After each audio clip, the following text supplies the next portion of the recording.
Buenas tardes, hermanos y hermanas. Estamos en este día sintonizando, gracias a ustedes, el programa Educando tu Fe. En esta tarde nos acompaña el Padre Miguelito, Padre Miguel Carranza. Bienvenido para esta tarde que vamos a hablar un poquito acerca del Catecismo de la Iglesia Católica. Padre, bienvenido.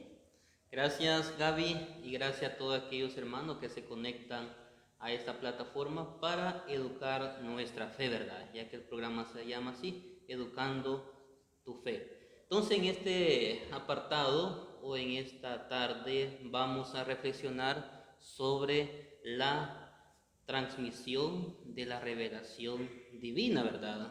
Y vamos a ver desde los numerales 74 al 95 del Catecismo de la Iglesia Católica, y principalmente vamos a ver, no a profundizar, porque para profundizar se llevaría un poco más de tiempo y todo lo demás, pero sí lo que vamos a dar unas pinceladas para que así el oyente se arme de curiosidad y comience a leer también el Catecismo de la Iglesia Católica, el cual todo cristiano católico lo tenemos que tener, y no solo tenerlo, sino leerlo también y meditarlo.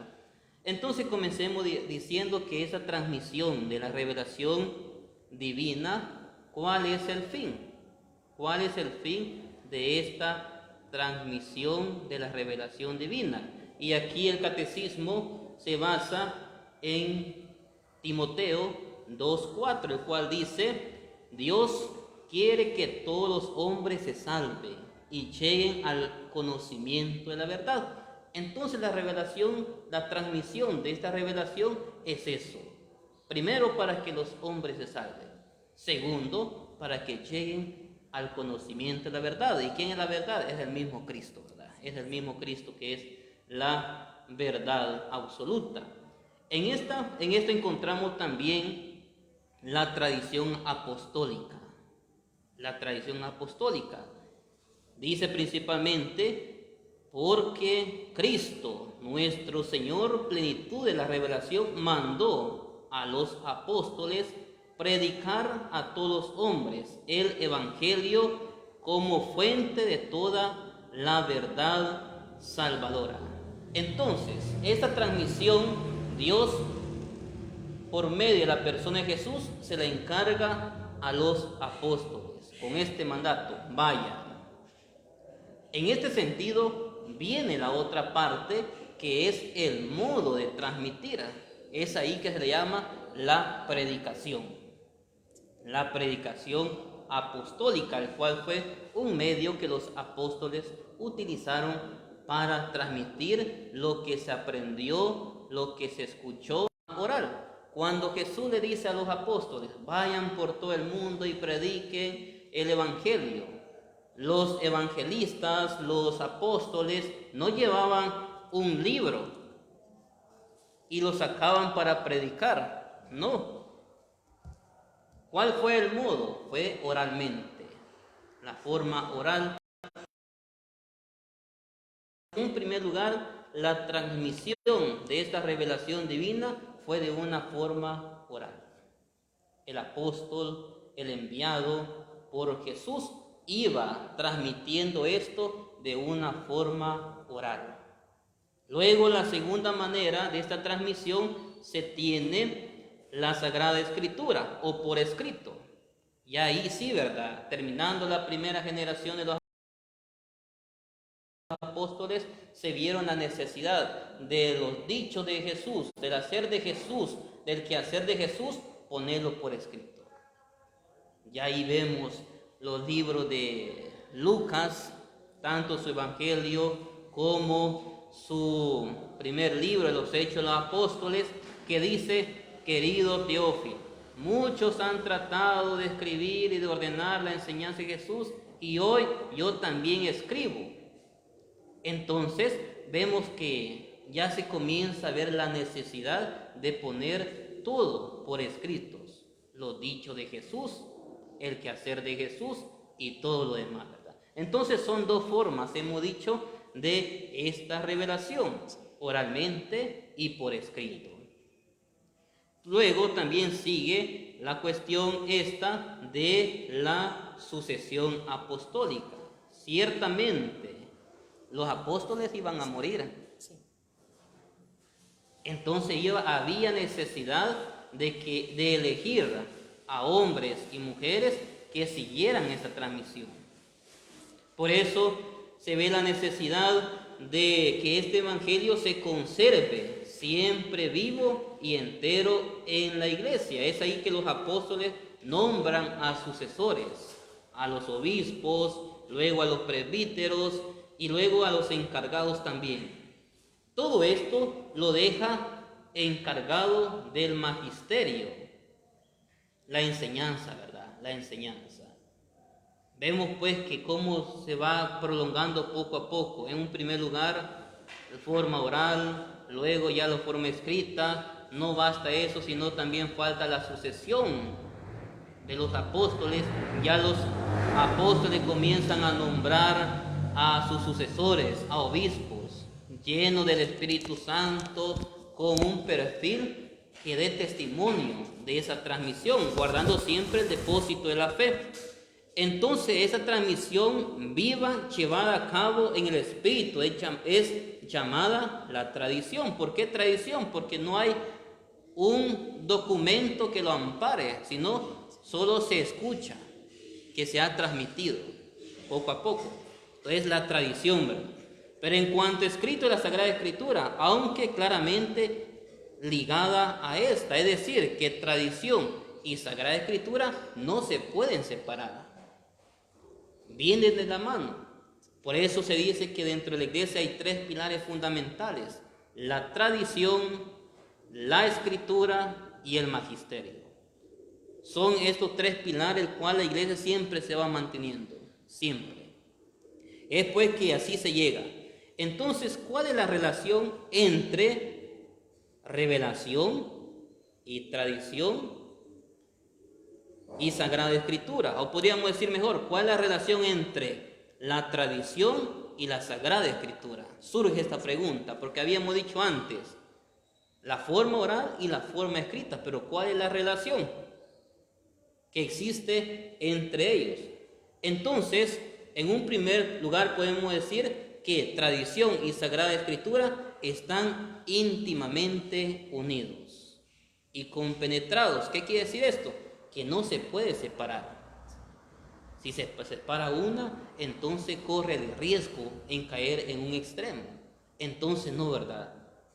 Tradición y Sagrada Escritura siempre tienen que ir juntas. Luego también tienen un mismo fin. ¿Cuál es el fin? Hacer presente y fecundo en la iglesia el misterio de Cristo, que siempre estará con nosotros. Y es lo que manifiesta la tradición y la Sagrada Escritura, manifiestan este fin, es decir, Cristo. Y su promesa: yo estaré con ustedes todos los días de la historia, ¿verdad? Todos los días. Entonces vemos ahí relación entre tradición y Sagrada Escritura, están ligados íntimamente, no se puede separar, y luego también tienen un mismo fin, que es el mismo Cristo. En este sentido, pues, podemos ver, hemos dicho, dos formas de transmisión. ¿Cómo? ¿Cuáles son estos dos modos? Hemos dicho la Sagrada Escritura en cuanto a palabra de Dios, en cuanto a lo escrito, que todo lo escrito es inspirado por Dios, la Sagrada Escritura. Dos modos de transmitir por medio de la Sagrada Escritura. Por eso decimos cada vez que leemos la Sagrada Escritura, palabra de Dios. Es una palabra inspirada. Siempre tiene sus errores. Entre la Biblia hay errores, pero a pesar de esos errores siempre es palabra de Dios. ¿Y errores por qué? Porque fue escrito por humanos, y el humano siempre tiene esa limitante. Luego también está la tradición que hemos dicho, la forma oral. Se recibe la palabra de Dios y es encomendada a los apóstoles la transmisión íntegra a sus sucesores, para que ésta la conserve y la exponga y la difunda fielmente a la predicación o en su predicación. Y tiene que ser esto, ¿verdad? Sagrada Escritura y tradición, ¿verdad? Es decir, yo le encargo este mensaje a este hermano. Y la tarea fundamental de este hermano va a ser transmitir fielmente lo que yo le he dicho. Así fue con la cuestión de Jesús, ¿verdad? Jesús dijo, vayan por todo el mundo, pero no les dio un manual, no les dio un libro, sino lo que se vio fue que lo que los apóstoles anunciaron fue lo que habían visto de Jesús, ese encuentro personal con Jesús. Y ya hemos dicho que principalmente ya después se vio la necesidad de ponerlo por escrito. Luego también hay otra cuestión, tradición apostólica y tradición eclesial. Bien interesante esto, y vamos a ver por qué. La tradición apostólica, esta no se puede cambiar.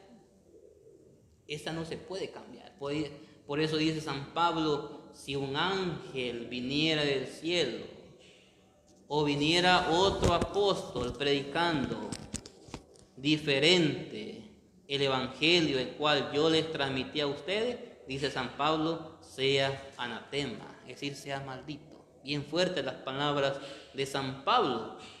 ¿Por qué? Porque San Pablo está guardando el depósito de la fe. Así como yo lo recibí de los apóstoles, así también ustedes tienen que transmitirlo. Es la tradición apostólica, esto no se puede cambiar. Ya está dicho por Jesús. La Eucaristía no se puede cambiar de poner lo que usamos, el pan ácimo sin levadura, a poner una galleta. No se puede. Es la tradición apostólica que hemos recibido así. Y en el Evangelio está que Jesús dice que tomando pan ácimo, lo bendijo, lo partió y lo dio, tomó vino. Es decir, que ya está la materia y la forma de cómo celebrar la Eucaristía, con qué especies. No se puede cambiar. Entonces, es eso, ¿verdad? La tradición apostólica no se puede cambiar. En cambio, las tradiciones eclesiales sí se pueden cambiar. Junto y orientada con el magisterio, esto sí, ¿verdad? Siempre orientada y acompañada con el magisterio. Dice el catecismo que se puede acompañar, modificar e incluso abandonar bajo la guía del magisterio de la iglesia. Entonces, y ahí es muy diferente. Quizá la iglesia puso en un tiempo esto, y hoy en la actualidad 2021 ya no concuerda. Entonces eso sí se puede cambiar, ¿verdad? O modificar, o si se ve que ya no, ya caducó, ya dio su ancho, entonces la iglesia dice, dejémoslo hasta aquí. Hay que hacer, o como dice el Papa hoy hay que reinventar. Con esto de la pandemia fue muy famosa esta palabra, reinventar.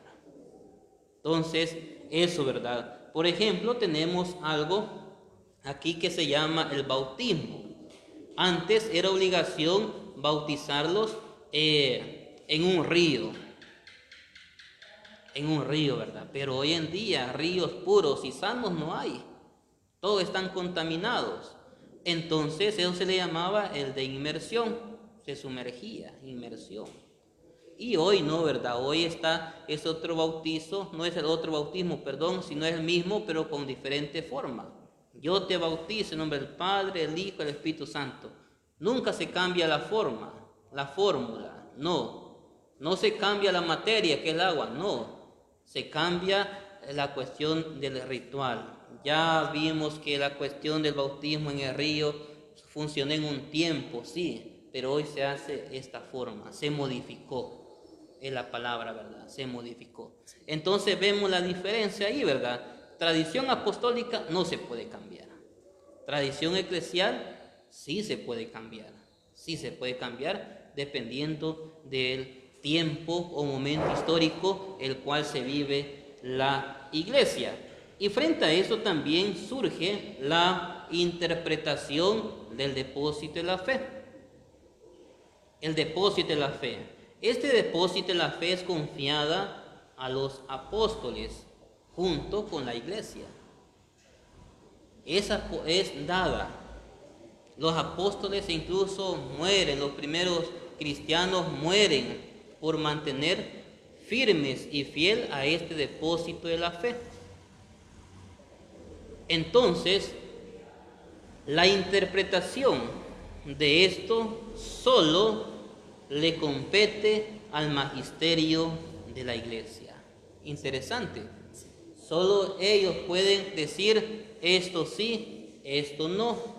La interpretación fidedigna de las escrituras y todo lo demás le compete al magisterio de la iglesia. Ciertamente es un proceso largo, incluso para dar un dogma, es un proceso largo para comprobar una aparición de la Virgen María. Eso es un estudio extenso, largo, no que ya ahora se apareció la Virgen María allá en un lugar y ya la iglesia lo va a aprobar. No, es un proceso poco a poco.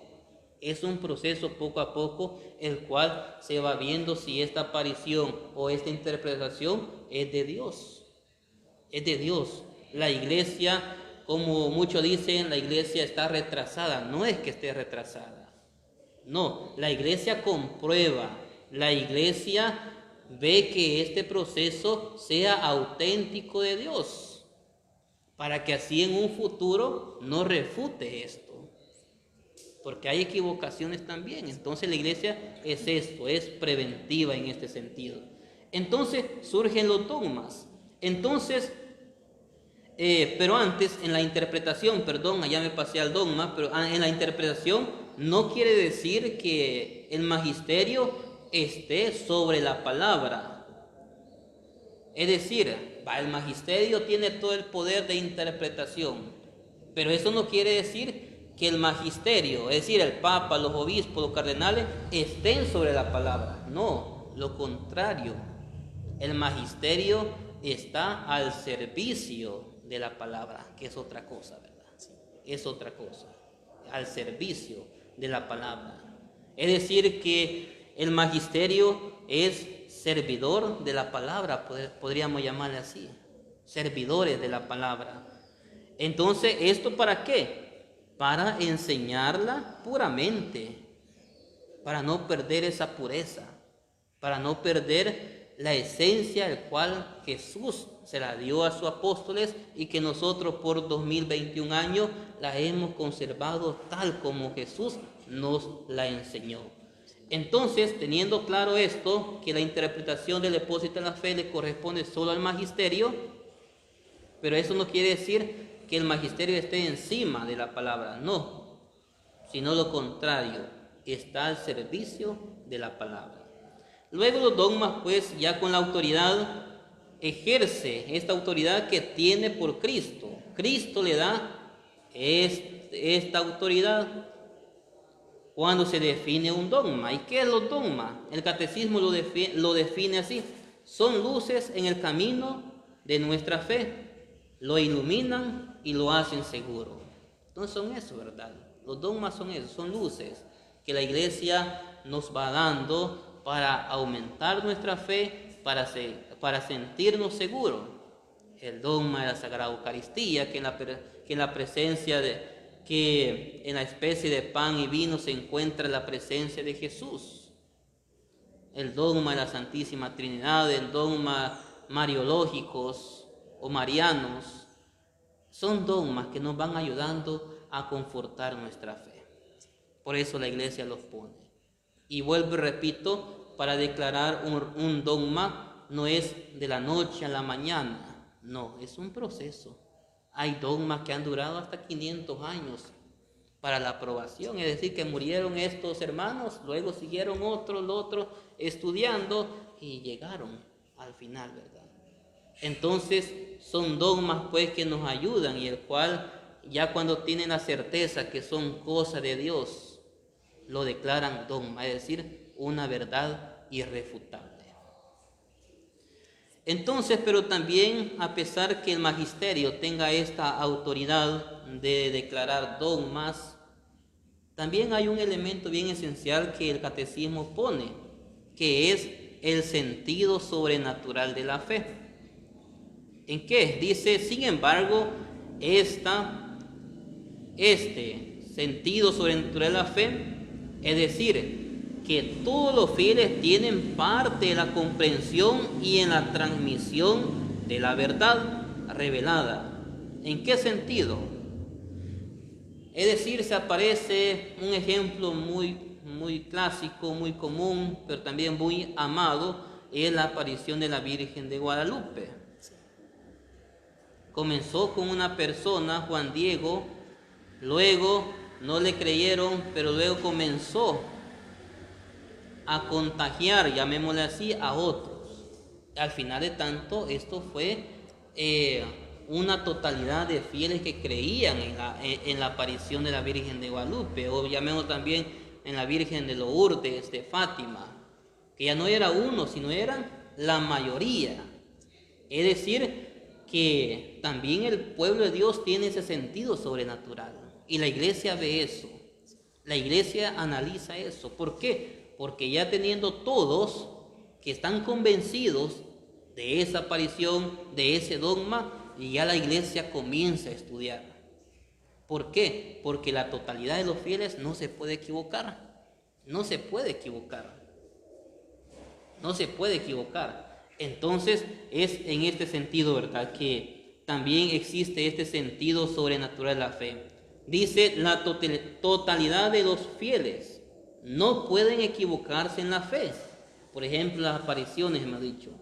El Espíritu de la verdad suscita y sostiene este sentido de fe con el pueblo de Dios bajo la dirección del magisterio, ¿verdad? Siempre vemos, ¿verdad?, que el magisterio va a ir siempre acompañando si es verdad o es mentira, o solo es un sentimentalismo o un emocionalismo, o muchas veces se cae también en el fanatismo, ¿verdad? Entonces la iglesia va viendo eso para no caer en estos errores. Entonces existe eso también, el sentido sobrenatural de la fe, que también puede ejercer el dogma, o pueden, acompañado con la iglesia, pueden ayudar a crear un dogma, ¿verdad? Pero así como dice, con dirección al magisterio, evitando sentimentalismo, emocionalismo y el fanatismo, ¿verdad? Tres cosas muy riesgosas que muchas veces pueden caer en los fieles. Todo esto, queridos hermanos, tiene un fin, que esto nos ayuda al crecimiento en la inteligencia y la fe. Y dice aquí principalmente, cuando los fieles los contemplan y estudian, cuando estudian y meditándola en el corazón, ahí nos ayudan, ¿verdad? Ahí nos ayudan a crecer nuestra inteligencia, ¿verdad?, espiritual en la fe. Cuando contemplamos estos dones, cuando contemplamos estos dogmas, nos ayudan a crecer. También cuando los fieles comprenden interiormente los misterios que viven, es decir, no solo contemplar, sino también vivirlos. Algo interior se pasa a vivir, se manifiesta. Y también cuando los obispos proclaman con la sucesión apostólica, reciben un carisma de la verdad, ¿verdad? Entonces el obispo es esto, ¿verdad? Aquel que ejerce también su gobierno, su santificación y también la cuestión de servicio. Todo esto pues ayuda pues a crecer nuestro crecimiento en la inteligencia. Hemos dicho, cuando contemplamos, cuando estudiamos, pero que también cuando estos misterios se viven realmente. Entonces, como tipo conclusión, voy a pedir a nuestra hermana Gaby que lea el numeral 95 del Catecismo de la Iglesia como conclusión. Así es, hermanos, en el numeral 95 de este capítulo 2, artículo 2, nos dice que la santa tradición, la sagrada escritura y el magisterio de la Iglesia, según el plan prudente de Dios, están unidos y ligados, de modo que ninguno puede subsistir sin los otros. Los tres, cada uno según su carácter y bajo la acción del único Espíritu Santo, contribuyen eficazmente a la salvación de las almas. Entonces ahí está la conclusión, ¿verdad? Ahí está la conclusión de lo que hemos dicho de la tradición, Sagrada Escritura y Magisterio. Son tres pilares fundamentales el cual la Iglesia siempre tiene, y es lo que se pide a los fieles laicos, ¿verdad? Que conozcan la tradición, la Escritura y el Magisterio. Los tres son ligados, son unidos, están íntimamente unidos, el cual no se puede separar. Si se separa, se cae un riesgo de estos tres, ¿verdad? Y no, ¿verdad? Por eso tiene que ir ligados, unidos. Tradición, escritura y magisterio son tres pilares fundamentales en la Iglesia. Bueno, hasta aquí hemos llegado, queridos hermanos. Espero no haber confundido más y sobre todo siempre ir meditando. Vuelvo y repito, esas son pinceladas son matices o pinceladas que uno da, ¿verdad? Que uno da para que ustedes se armen de curiosidad y vayan, mediten, estudien el catecismo de la Iglesia Católica. Así es, Padre, muchísimas gracias por acompañarnos, por darnos más luces acerca del catecismo. Sabemos que es un estudio amplio, profundo, que como dice usted, no se va a comprender de la noche a la mañana, sino que en un estudio riguroso y así, a través de pequeñas reflexiones, de pinceladas que ustedes también nos orientan, podemos ir poco a poco estudiando, leyendo y también abocarnos, ¿verdad?, a personas que tienen un poco más de conocimiento para que nos den algunas explicaciones acerca de cosas que nosotros no podamos entender. Sabemos que somos humanos y que muchas veces nos puede costar, pero no es algo imposible y poco a poco podemos ir estudiando. Gracias, Padre, por acompañarnos y gracias a ustedes también, hermanos, por sintonizarnos siempre en cada uno de nuestros programas, de nuestras transmisiones. Siempre los invitamos a que ustedes nos puedan sintonizar, ya que su participación es muy importante siempre para nosotros y así vamos construyendo poco a poco, ¿verdad?, el reino de Dios y también vamos compartiendo la palabra de Dios como este día hemos estudiado junto al Padre Miguel. Muchísimas gracias, Padre. Pasen feliz noche, hermanos, y los invitamos siempre a nuestras transmisiones. Bueno, les deseo muchas bendiciones y que el Señor siempre los acompañe en todo momento y en toda circunstancia. El Señor esté con ustedes. Y con su espíritu. Reciban la bendición de Dios Todopoderoso, Padre, Hijo, Espíritu Santo, descienda sobre ustedes, la acompañe siempre. Amén. Amén. Muchas bendiciones y feliz noche.